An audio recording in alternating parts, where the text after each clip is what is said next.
বাংলাদেশের রাজনীতি মানে সিন্ডিকেট নীতি, দুর্নীতি, ঘুষের নীতি, এটাই হলো বাংলাদেশের রাজনীতি। এই জন্য আমি বাংলাদেশের রাজনীতি পছন্দ করি না, কোনো দলকে আমি পছন্দ করি না। দলকে না, সরি ভুল হবে, সকল দলকে আমি পছন্দ করি, দলের অনুসারীদেরকে আমি পছন্দ করি না। দল আর দলের অনুসারী সাপোর্টার মধ্যে পার্থক্য আছে। অ্যাজ এ মুসলমান আমি জামাত ইসলামকে সাপোর্ট করি, ফলো করি না, ফলো করি আমার রাসূলকে, শুধুমাত্র ফলো করি আমি ওমর ইবনে খাত্তাবকে। আমাকে আল্লাহ পাক জন্মগতভাবে সৃষ্টিগতভাবে ওমর ইবনে খাত্তাবের কিছু ন্যায় নীতি আমার কলমের ভিতর, ব্রেনের ভিতর দিয়ে দিয়েছেন, যেগুলো আমি আগে বুঝতে পারি। এখন যখন কোরআন হাদিসের এলেম গ্রহণ করার তালেবে, আমি একজন তালেবে এলেম, এখন আমি বুঝতে পারতেছি এগুলো আল্লাহ পাক আমাকে কিছু কিছু আমার নীতি আদর্শ কিছু আমার জন্ম থেকে আল্লাহ পাক আমাকে দিয়ে রেখেছে। যেহেতু আমি ওমরের নীতি আদর্শ অনুসরণ করি, ওমরকে ফলো করি, ওমরের মতো হইতে চাই, ওমরের মতো দিন কায়েম করতে চাই, এটা আমার কাছে ন্যাচারালি, এটা জন্মগতভাবে, এটা এগুলা বেশিরভাগ। তো আমার অনেক আছে যারা আমাকে চিনেন, জানেন, আমার পরিবার, পাড়া প্রতিবেশী, তারা আমার লাইফ অ্যানালাইসিস করলে তারা বুঝতে পারবে কথাটা কতটুকু বাস্তব, আমি সত্যি বলতেছি নাকি বানিয়ে মানুষকে আমার ফলোয়ার বানানোর জন্য কসম আল্লাহর মানে বানাই সুরে বলছি না, আমি মিথ্যা কথা বলি না। আমি মনের অজান্তে ইচ্ছা মানে অনিচ্ছাকৃতভাবে মিথ্যা কথা বলেছি, কখন এটা আমার মনে আসছে না, বলি না, একেবারে বলি এরকম বলতে পারবো না। তবে আমি দুনিয়ার লোভে পরে মিথ্যা কথা কখনো বলি নাই। আমি আমার জন্মের পর থেকে এই পর্যন্ত, যখন থেকে আমি নাবালিগ ছিলাম তখনও বলি নাই, শিশু অবস্থায় যখন ছিলাম তখনও বলি নাই। আল্লাহ পাক আমাকে হেফাজত করেছে।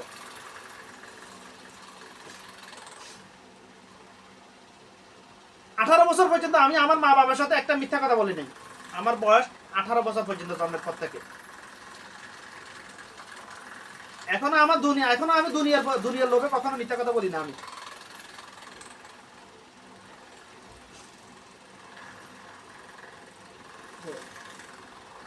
আমার রাসূল একটা হাদিসটা সহি, আমার রাসূল সাল্লাল্লাহু আলাইহি ওয়াসাল্লাম উপর মক্কার কাফেররা কত জুলুম অত্যাচার করেছে, কখনো রাগ করেন নাই।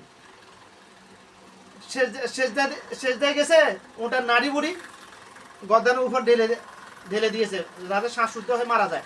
এত জুলুম অত্যাচার, কখনো রাগ করে না, বদদোয়া করেন না। তারপরও কিন্তু যখনই আমার রাসূলের সামনে কেউ মিথ্যা কথা বলতো, সারাদিন ওটা ধরাইতো না, সারাদিন ওটা খালি জব্দ, খালি ও কেন মিথ্যা কথা বললো, ও যতক্ষণ পর্যন্ত না যে মিথ্যা কথা সে তবা না করছে আমার রাসূলের সামনে এসে, তার ভুল স্বীকার না করছে, ততক্ষণ সে এটা সারাদিন এটা ভুলতে পারতো না। অভ্যাসটা আমার মধ্যে কিভাবে চলে আসে আমি জানি না। আমি মিথ্যা কথা সহ্য করতে পারি না, কসম আল্লাহ। আমি সব কিছু আমার সহ্য হয়, মিথ্যা কথা বললে আমার সহ্য হয় না। কেন সহ্য না? মুসলমান কেন মিথ্যা কথা বলে? মুসলমান কেন মিথ্যা কথা বলে? আমার মানে কলমের ভিতরে এটা ঢুকা মানে স্থাপন হয়ে গেছে, মানে ন্যাচারালি কখন আমি জানি না। এই জন্য আমার মিথ্যা কথা আমি সহ্য করতে পারি না। সে আমার মা হোক, বাপ হোক, আমার ওয়াইফ হোক, যে হোক না কেন। আমার মেয়ে ছোট, 3 বছর বয়স, আমার মেয়েকে আমি এখনো মিথ্যা কথা বলিও না কখনো।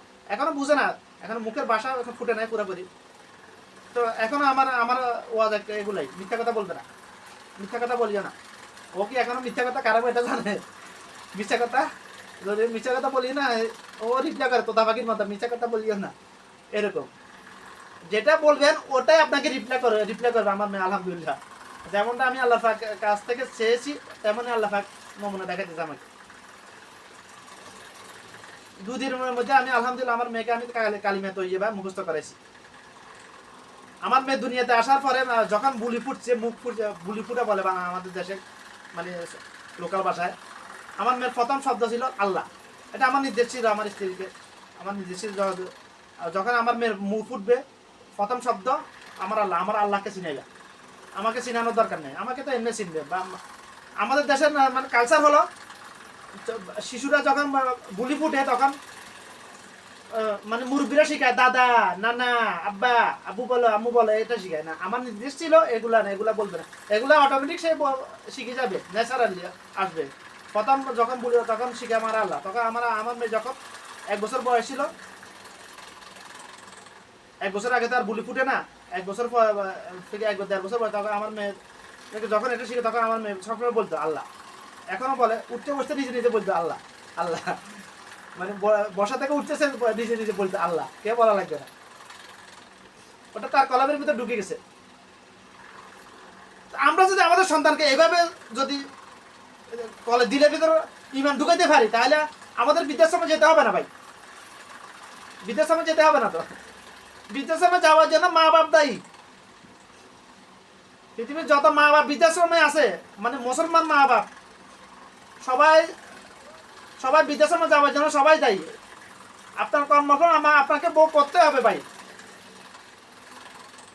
আমার কর্মফল আমাকে দুনিয়া এবং প্রত্যেক মানুষ, প্রত্যেক আদম সন্তান যার যার কর্মফল দুনিয়া এবং আখিরাতে তাকে ভোগ করতেই হবে। ওয়াল্লাহি আল্লাহর কসম, শুধু আখিরাতে না, আমি আবার প্রত্যেক আদম সন্তান যার যার কর্মের ফল ভালো হোক খারাপ হোক,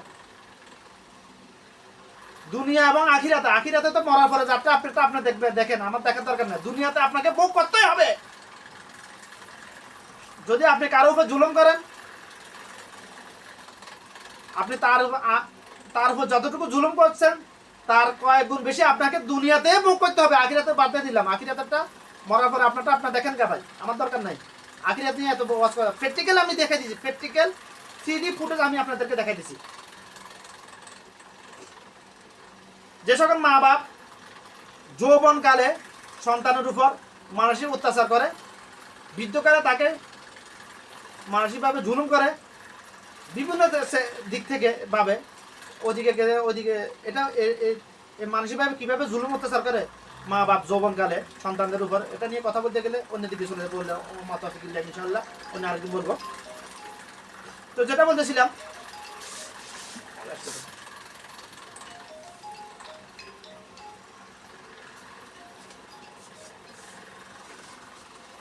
যে সকল মা বাপ যৌবনকালে সন্তানদের উপর মানসিকভাবে অত্যাচার করে,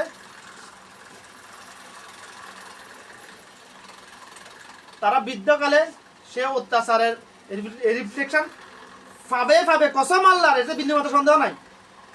আমি সন্তানকে মা বাপের নাফরমানি করার কথা বলতেছি না। আমার একটা লেকচার আছে গত কয়েকদিন আগে, আমি বলছি অনেক আগে থেকে, আমি বছর আগে থেকে আমি লেখালেখি করে গেছি। আমার 500-র উপরে লেখালেখি আর্টিকেল লেখা আছে কোরআন হাদিস নিয়ে, বাস্তব প্রমাণ নিয়ে, প্র্যাকটিক্যাল প্রমাণ উপস্থাপন করে। দুনিয়া এবং আখিরাতে সফলতার জন্য, সফলতা কিভাবে পাইতে হবে এটা নিয়ে আমার 500-র উপর আর্টিকেল লেখা আছে।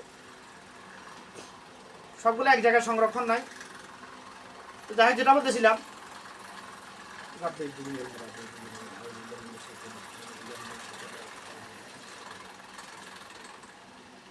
জুলুম পৃথিবীর সব কিছু পরিবর্তন করা যায়, মা বাপ পরিবর্তন করার কোনো অপশন নাই। কেন অপশন নাই? এটার পিছনে তো অবশ্যই কোনো কারণ আছে, ওটা বলবো ইনশাল্লাহ অন্য আরেকদিন। কথা বলেছিলাম কয়েকদিন আগে, আমার মোবাইল চেঞ্জ হয়ে গেছে। মোবাইল কোনো জায়গায় একটা সমস্যার কারণে কালকে মোবাইলের মেমোরি ফুল হয়ে গেছে, এই জন্য মোবাইল চেঞ্জ করে দিয়েছি, আমি রিপ্লেস করছি, ওটা দিয়ে আরেকটা পরিবর্তন করে নিয়েছি। ওই জন্য আমার কিছু গুরুত্বপূর্ণ কথা, যেগুলো কথা বলতে কষ্ট হয়, তো ভাই কথা বলতে অনেক কষ্ট হয়, পানি খাওয়া লাগে। তো আল্লাহ যতটুকু তৌফিক দিয়েছে ততটুকু বলতেছি। কথা বলতে অনেক কষ্ট, যারা কথা বলে তারা জানে এটা।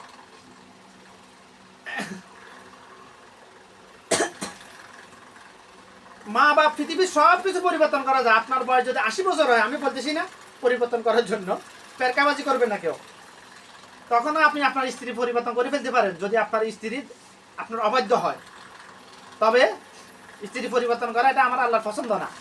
আল্লাহ পাকের কাছে দুইটা হালাল কাজ, পৃথিবীর সকল আদম সন্তানের জন্য দুইটা হালাল, তবে আল্লাহ পাকের কাছে সবচেয়ে বেশি অপছন্দনীয়। একটা হলো ভিক্ষাবৃত্তি করা, আর একটা হলো তালাক। এটা সহিহ হাদিস। আমি বাংলায় বলতেছি, যেটুকু ভাষা, আরবি বললে কি আপনারা বুঝবেন? আমি ওমানের ভাষা থোড়ি বলতে পারি, আমার তো আরবি ভাষা, আমি ওমানের ভাষা আরবি বলতে পারি। আল্লাহর হুবহু আল্লাহর ভাষাটা আমার তালিম চলতেছে। তো যেটা বলতেছিলাম, পৃথিবীর সব কিছু পরিবর্তন করা, মা বাপ পরিবর্তন করা।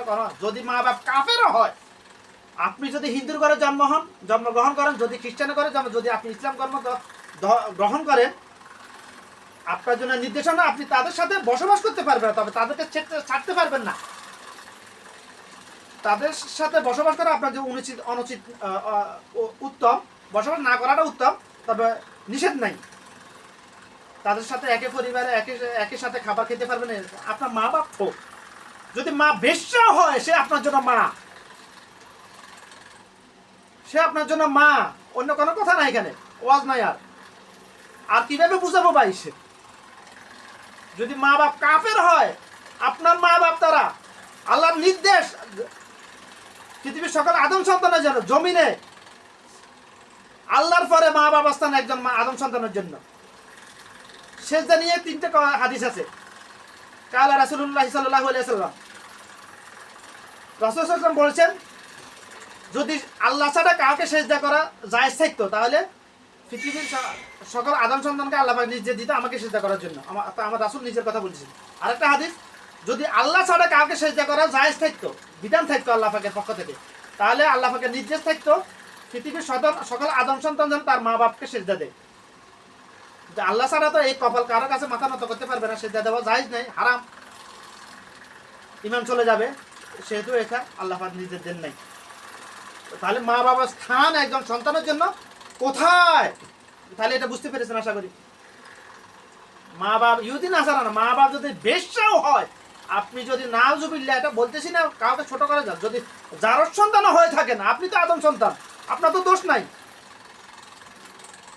আপনার মায়ের পাপ করেছে, আপনার মায়ের নিজের হক নষ্ট করেছে, বা অন্য কারো হক নষ্ট করে নাই। যদি আপনার মা তওবা করে, আপনার মা আল্লাহ পাক মাফ করে দিবে। যদি বেশ্য হতো, তখন তবু তারপর আপনি আপনার মা অবাধ্য হতে পারবেন না। আপনার মা কোরআন সুন্নাহ সম্মত যা কিছু নির্দেশ করবেন সবকিছু আপনাকে মানতে হবে। তারপরও যদি কোরআন সুন্নাহর বাইরে নির্দেশ তারপরে অমান্য করে চলবেন, তবে কিন্তু মা অবাধ্য হতে পারবেন না, নাফরমানি করতে পারবেন না, বেয়াদবি করতে পারবেন না। এটা আমার কঠোর, ওয়াল্লাহি, আল্লাহ কসম। মানুষের জীবনে আদম সন্তানের দ্বারা যত পাপ কাজ আছে করে, আদম সন্তান শয়তানের অসহাসিত হয়ে যত পাপ কাজ করতেছে দুনিয়াতে, কোন পাপ কাজের শাস্তি দুনিয়াতে দিবে, আখিরাতে দিবে, এরকম কোনো জাল হাদিস নেই। শুধু একটা ছাড়া, শুধুমাত্র একটা পাপ কাজ ব্যতীত, মা বাপের নাফরমানি। মা বাপের নাফরমানি যে করবে, আখিরাতেরটা আরে বয়ান করার তো দরকার নেই। আখির ভাবে তোমারটা তুমি তো মরার পরে দেখবে, আমার কি বলার দরকার তোমাকে? তোমার তো যেহেতু ইমান নাই, বলার তো এত ইয়ে করার দরকার, চিল্লানোর দরকার নাই। তো দুনিয়াতে তোমাকে ভোগ করতে হবে। প্রমাণ কয়টা লাগবে ভাই?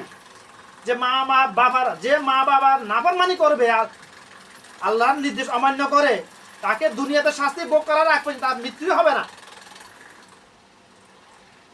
নাফরমানি কিরকম?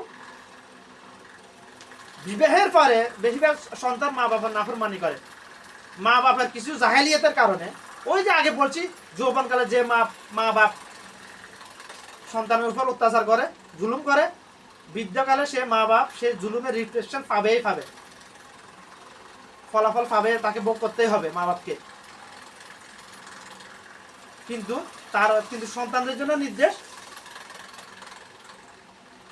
মা বাপ যৌবনকালে তোমার উপর অত্যাচার করেছে, কিন্তু তুমি তাকে তার রিফ্লেকশন দিতে পারবে না, তোমার জন্য হারাম। এটা আল্লাহ পাকের নির্দেশ। কিন্তু মা বাপ তো, যে মা বাপ সন্তানের উপর জুলুম করে যৌবনকালে, সে মা তো মুমিন মুসলমান না। মুমিন মুসলমান মা বাপ কখনো সন্তানের উপর জুলুম করতে পারবে না, সম্ভব না তার পক্ষে। কারণ মুমিন মুসলমানের মা বাপের কলবের ভিতর তো আল্লাহর ভয়, কবরের ভয় ঢুকানো আছে। তো সে কিভাবে জুলুম করতে পারে নিজের সন্তানের উপর কিংবা অন্যের উপর? পারবে না। তো শুধু মা বাপ হলে হবে না, মুমিন মুসলমান হইতে মা বাপকে আগে। মুমিন মুসলমান মা বাপের করে কখনো মুনাফিক নাস্তিক ফায়দা হয় না, কসম আল্লাহ। মুমিন মুসলমান কথাটা, শব্দটা ব্যাখ্যা দিতে গেলে তো অনেক সময় লাগবে, যদি আল্লাহ পাক তৌফিক দিয়ে। একদিন যথেষ্ট না ইনশাআল্লাহ। সংক্ষেপে বলি আমি, মুমিন মুসলমান কাকে বলা হয়? যে আদম সন্তানের ইমান আবু বকর, ওমর, আলী রাদিয়াল্লাহু তাআলা আনহুর মতো ইমান, অর্থাৎ কোরআন হাদিস থেকে যেটা শুনেছে ওটা জেনেছে, বুঝেছে, ওটা মানা, তার উপর নিজের উপর ওয়াজিব করে নিয়েছে, তাকে বলা হয় মুমিন মুসলমান। এখন এই সূত্রে কয়জন দেখাইতে পারবেন আমাকে মুমিন মুসলমান? যে কোরআন হাদিস থেকে যাই শুনেছে, যেটা জানে না ওটা নিয়ে আল্লাহ পাক ওটা নিয়ে জিজ্ঞাসা করবে না। আপনি যেটা জানেন না, অনেক কিছু জানার দরকার, কিন্তু যেটা জানেন না ওটা নিয়ে ইনশাআল্লাহ আশা করি আমি আল্লাহ পাক আপনাকে ওটা নিয়ে ছাড় দিবেন। তো আপনি যেটা জানেন মানেন না, ওটা নিয়ে আপনাকে বিন্দুমাত্র ছাড় দিবেন আল্লাহ পাক। আল্লাহুম্মা হাসিবনি হিসাবে ইয়াসিরা, হাদিসটা সবাই জানেন। তবে আমাদের দেশে ব্যাখ্যা দেওয়া হয় হাদিসটা শুধুমাত্র সবে মেয়েরা